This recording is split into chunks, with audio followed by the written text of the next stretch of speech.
أعوذ بالله من الشيطان الرجيم. بسم الله الرحمن الرحيم.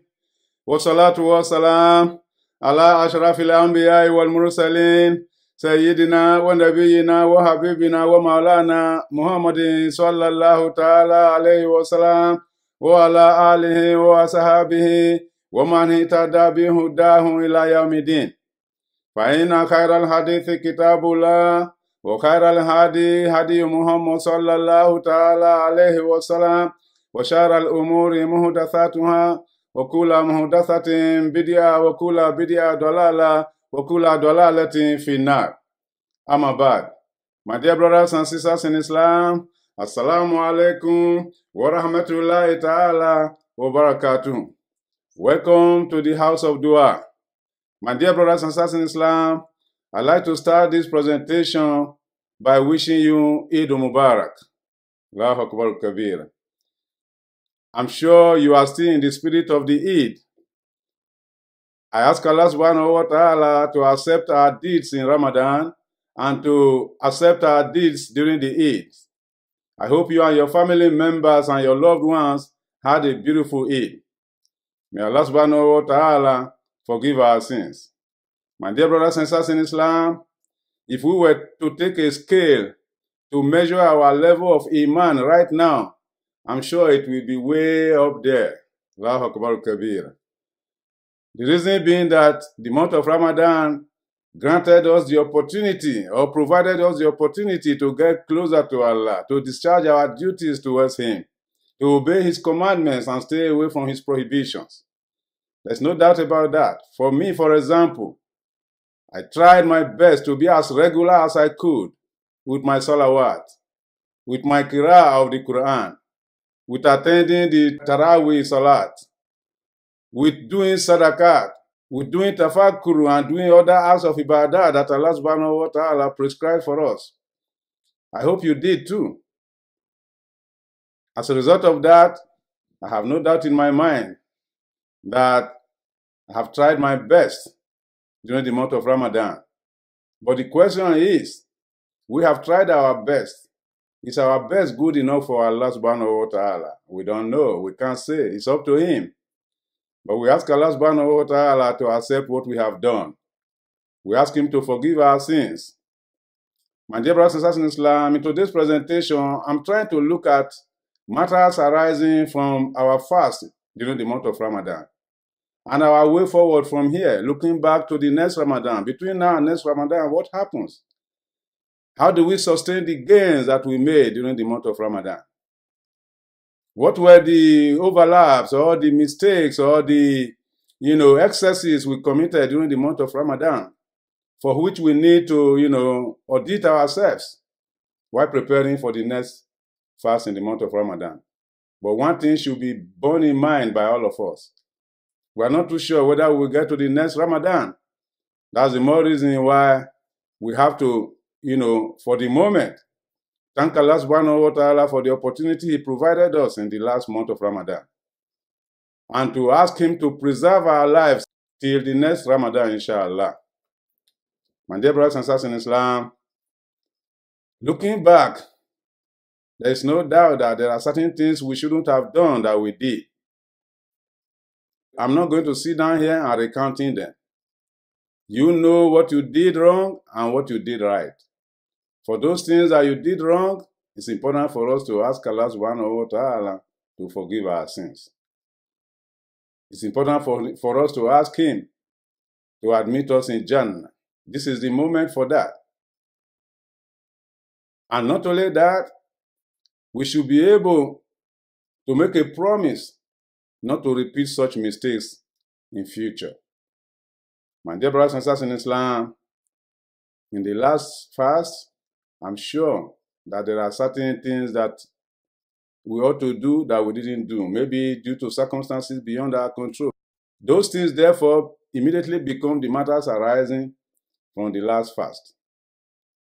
For example, if you were sick and you couldn't complete your fast in the month of Ramadan, or you are, a Muslim sister Either you just put to bed, or you were going through the menstrual cycle, or other stuff happened as a result of which you miss some days. It's important for you to think about how to pay them back immediately after the month of Ramadan, when you are now back to a normal state. There are some of us who were sick as well. Whatever we deferred beyond the month of Ramadan, it's important for us to keep them in view as quickly as possible, to reinstitute them and pay them back. My dear brothers and sisters in Islam, this is because very soon our memory lapses. We cannot remember. And we think we have done the best thing. There are some of us too who did not complete their Sadaqatul Fitr.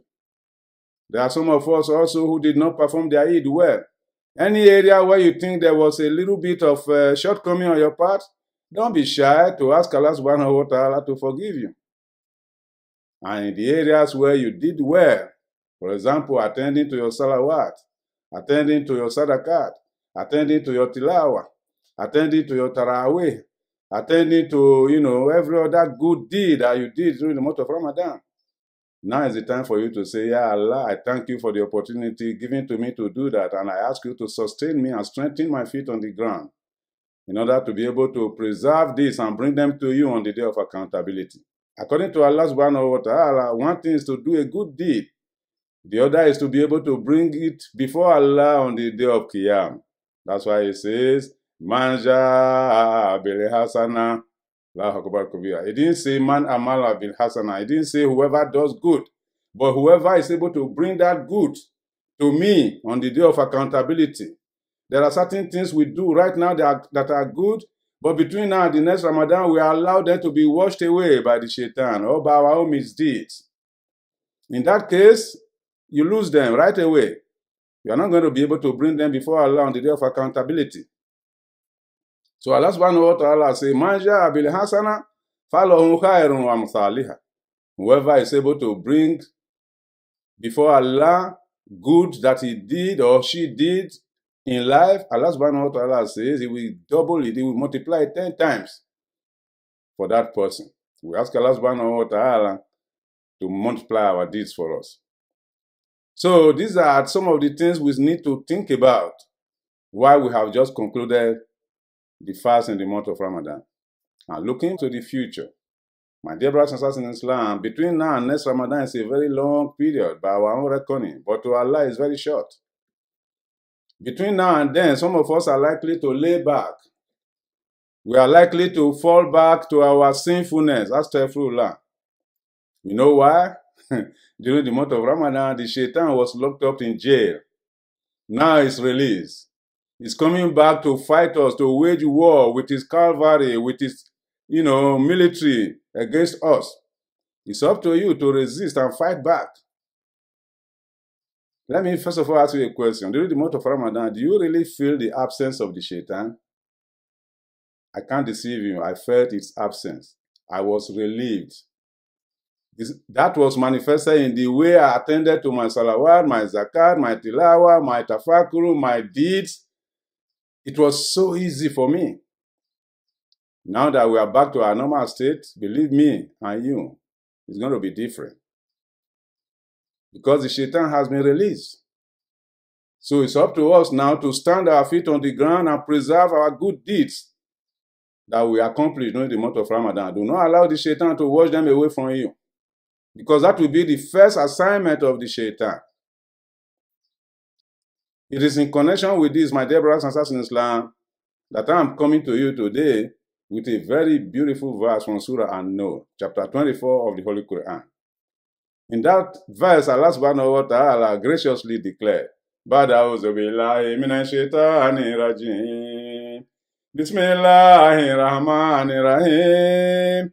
Ya ayyuhallazina amanu la tattabi'u khutuwati shaitan. Wa man yattabi khutuwati shaitan فإنه يأمر بالفحشاء والمنكر ولولا فضل الله عليكم ورحمته ما زكى منكم من أحد أبدا وَلَكِنَّ لَا يُزَكِّي مَنْ يَشَاءُ. Allahu Akbar Kabira. My dear brothers and sisters in Islam, in this verse, Allah subhanahu wa ta'ala says, O you who have believed, do not tread the path of the shaitan. Allahu Akbar Kabira. Do not follow the paths of the shaitan. Khutuwat the shaitan. Whoever follows the footsteps of the shaitan will mislead that person. Ya'muru bil fahsha'i wal munkar. It will lead you into doing abominable acts. It will lead you into sinfulness. And if not the favor of Allah upon you, you wouldn't be able to resist the shaitan. You wouldn't be able to purify yourself. You wouldn't be able to, boast of attaining righteousness. وَلَكِنَّ لَا يُزَكِّي مَنْ يَشَاءُ. But Allah subhanahu wa ta'ala purifies whoever He wants to purify. That is why we can, to a very great degree of convenience right now, we can say that yes, during the month of Ramadan, we had the opportunity to purify ourselves. Alhamdulillah walhamdulillah. My dear brothers and sisters in Islam, here in this verse, Allah subhanahu wa ta'ala is warning us severely against the temptations from the shaitan. Shaitan will wipe away all the gains we make in Ramadan if we follow his example. And what is shaitan? As I told you last time, anything that stays between you as an obstacle between you and Allah, between doing what Allah has asked you to do, and that thing tries to prevent you from doing it, that's your shaitan. Anything that leads you into doing what Allah subhanahu wa ta'ala has prohibited you from doing, that's your shaitan. It could be money, it could be human being, it could be a circumstance, it could be an institution. So be careful. Do not think that there's a big man out there who is coming to stand in your way. No. Shaitan goes beyond an ordinary person. That's why Allah subhanahu wa ta'ala in some verses of the Quran also refer to him as the shayateen, the devils. So it can be referred to in singular as well as referred to in plural. My dear brothers and sisters in Islam, so be careful. Keep your iman intact so that the shaitan cannot dilute it for you. In this verse, Allah subhanahu wa ta'ala says, stay away from the activities of the shaitan. Shaitan comes to you with music or prevent you from going to salat or leading you to go and meet a woman or man who is not your husband or your wife forever, or go and do something that is prohibited by Allah. You are treading the path of the shaitan. Whoever comes to you and say, let's go and engage in criminality or drug abuse or gambling or pornography, all those vices that you are not permitted in Islam to go into, whoever wants to lead you into that, that's your shaitan. My dear brothers and sisters in Islam, anything that wants to persuade you away from going to acknowledge Allah, to remember Him, that's your shaitan. I cannot stress it enough. So let us watch out. You really need to know why Allah subhanahu wa ta'ala warned you against the shaitan. This has been our enemy from day one. In several surahs of the Quran, Allah subhanahu wa ta'ala reminded us of the encounter between him and the shaitan at the time of our creation, at the time of the creation of Adam alayhi salam. In Surah Al-Nisa, Surah Al-Araf, Surah Al-Hijr, and Surah Al-Isra, these are major surahs in which Allah subhanahu wa ta'ala discussed the issue of shaitan. There are other verses in other surahs of the Quran in which Allah subhanahu wa ta'ala tried to draw our attention to our major enemy, the shaitan. Some of the things that Allah subhanahu wa ta'ala told us in these various surahs are as follows. وَإِذِ قُلْنَا لِلْمَلَائِكَةِ اسْجُدُوا لِآدَمَ فَسَجَدُوا إِلَّا إِبْلِيسَ أَبَى وَاسْتَكْبَرَ. Allah subhanahu wa ta'ala says, remember that time that we commanded the angels. Do you know that the shaitan was one of the angels in heaven, in paradise? His name was Iblis. But Allah subhanahu wa ta'ala, after creating Adam, told the angels, including Iblis, Isjudu li Adam, go and prostrate and greet Adam, alayhi salam. Fasajadun, all the angels agree. Ila Iblis, except Iblis. He refused. Abba was takbar. He refused and showed arrogance to Allah. In Surah Al-Araf, Allah subhanahu wa ta'ala says, we asked Iblis, Ya Iblis, ma manak, Allah tasjuda, is the amatuk. What is the problem with you, Iblis, that you did not prostrate even after we have commanded you to do so?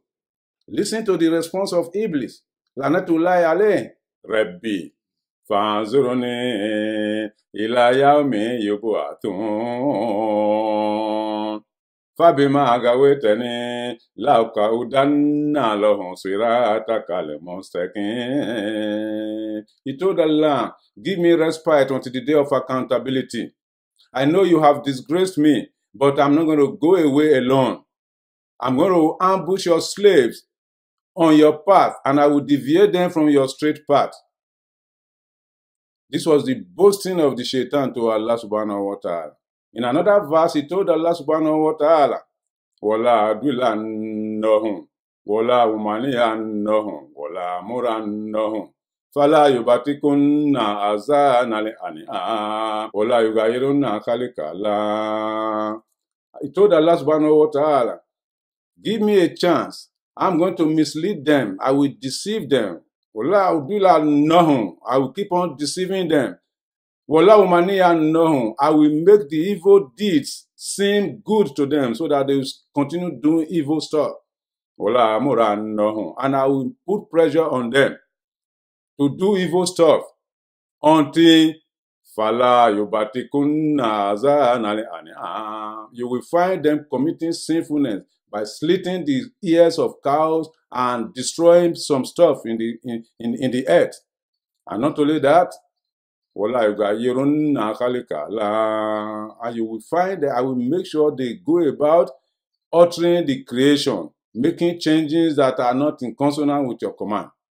These are the boastings of the shaitan. And he told Allah in another verse also, وَمِنْ خَلْفِهِمْ وَعَنْ أَيْمَانِهِمْ وَعَنْ شَمَائِلِهِمْ وَلَا تَجِدُ أَكْثَرَهُمْ شَاكِرِينَ. I will approach them from the right hand side. I will approach them from the left hand side. I will approach them from in front of them. I will approach them from behind them. I will continue to put pressure on them until they do what you don't want them to do, Ya Allah. You will not find any of them grateful to you. In spite of these boastings, Allah subhanahu wa ta'ala told the shaitan, you have said what you want to say. However, all I know is, فَخْرُجُ مِنْهَا مَذْءُومًا مَدْحُورًا. Allah subhanahu wa ta'ala told the shaitan, get out of the paradise, disgraced and humiliated. لَمَنْ تَبِعَكَ مِنْهُمْ لَأَمْلَأَنَّ جَهَنَّمَ أَجْمَعِينَ. Whoever among my slaves listen to you and obey you, you and all of them will be gathered together in Naru Jahannam on the day of accountability. And Allah subhanahu wa ta'ala told the shaitan, you know what? I know your tricks. First off, this Manista Tata Minehum Biswautik was Libu Alehim Bikailik, what is Lik, Washarikihum, Filiamuan, Walaulad, Waidihum. Wamaya Idihum Shaitanu Ila Gurura. He told Shaitan, I know your tricks. You are going to use music. You are going to use dancing. You are going to use singing. You are going to use money. You are going to use children. And you are going to use your Calvary to put pressure on them. That is, those who are already in your party will go about trying to find other members to join you. I know these tricks you are going to use. And you are going to use false promises, promising them what you will not accomplish. You have no power to accomplish anything. But your promise is nothing but, deception. These are the tricks we are going to use. Then Allah subhanahu wa ta'ala told the shaitan, let me assure you, Inna ibadi laysa laka alayhi sultan. My true slaves, you won't have authority over them. You cannot convince them, you cannot mislead them, you cannot misguide them. Allahu Akbar kabira. My dear brothers and sisters in Islam, this means that the antidote against the shaitan is our consciousness of Allah subhanahu wa ta'ala, our taqwa, our fear of Allah. Let that be uppermost in your mind. That is the weapon you need to fight the shaitan. These are the early encounters that the shaitan made to Allah subhanahu wa ta'ala, promising to deceive us. Between now and next Ramadan, he's going to execute his plans. But are you ready to resist him? Are you ready to protect your deeds against the entities of the shaitan? That's why in Surah Al-Fatih, Allah subhanahu wa ta'ala says, Inna shaitana lakum aduwwun fatakhizuhu aduwwan. Innama yad'u hizbahu liyakunu min ashabis sa'ir. Allah subhanahu wa ta'ala said the shaitan is your enemy. Therefore, take the shaitan as your enemy as well by fighting him all the time from destroying your deeds. Because the goal of the shaitan is to create a party that will join him in Naru Jahannam. We don't want to be part of that party, my dear brothers and sisters in Islam. So between now and next Ramadan, it's a long way for the shaitan to destroy all the good deeds that we have done. It's up to us to protect ourselves against him. My dear brothers and sisters in Islam, we need to put this at the back of our mind. While we are happy that we have accomplished our task during the month of Ramadan in the year 2019, or 1,440 years after the hijrah of Rasulullah sallallahu ta'ala alayhi wa sallam, we should also be cautious and concerned that the shaitan is around the corner and may cause our deeds to be lost. Therefore, protect your deeds. My dear brothers and sisters in Islam, let's not forget that as believers, fasting in the month of Ramadan and accomplishing the task is not the end of our belief. As a matter of fact, we have no time to waste as believers. The calendar of activities established for us by Allah subhanahu wa ta'ala continues. I need to remind you of the significance of the 6 days of fast in the month of Shawwal, which is known as Sita Shawwal. In the hadith narrated by Abu Hurairah radiallahu anhu, the Prophet sallallahu ta'ala alayhi wa sallam stated that whoever is able to fast 6 days of Shawwal after the month of Ramadan, then that person will be granted a reward equivalent to fasting almost a full lifetime. Allahu Akbar Kabir. In some cases, it's interpreted to mean fasting for a whole year. My dear brothers and sisters in Islam, let's take that offer seriously. It's a very good deal that we can make in the month of Shawwal. And do not forget that the commencement of the month of Shawwal also marks the commencement of the season of the Hajj. Allahu Akbar Kabir. The Hajj is for a definite period. It takes place in the month of Dhul Hijjah, but preparation for it begins from the month of Shawwal through the month of Dhul Qa'dah. We ask Allah subhanahu wa ta'ala to enable us to perform the Hajj this year. Those of you who are preparing to perform the Hajj, therefore, should be rest assured that you are already into the season. Therefore, do your best. My dear brothers and sisters in Islam, I have come to you so far with a reminder that we have done our best in the month of Ramadan, but we are not sure whether our best is good enough. May Allah accept our best. But at the same time, we made some mistakes, and we need to ask for istighfar. We need to do istighfar to ask Allah subhanahu wa ta'ala to overlook those mistakes.